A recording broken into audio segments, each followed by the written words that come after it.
Hello everyone, welcome to my channel. In this video, we are going to solve if 6 minus 5 times 5 minus 3 is what?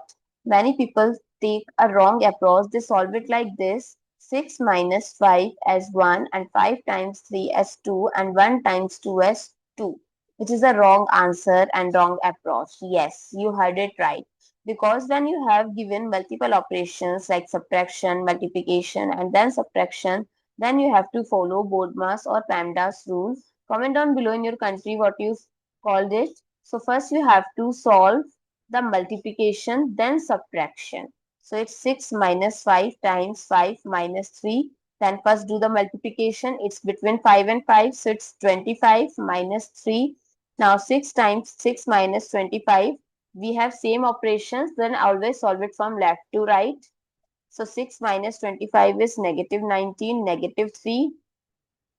So it's become negative 22. So what is the correct answer? Negative 22, not 2. I hope it's clear and you find it useful. So don't forget to share your feedback through like, share, comment and subscribe to my channel. Thanks for watching. See you in the next video.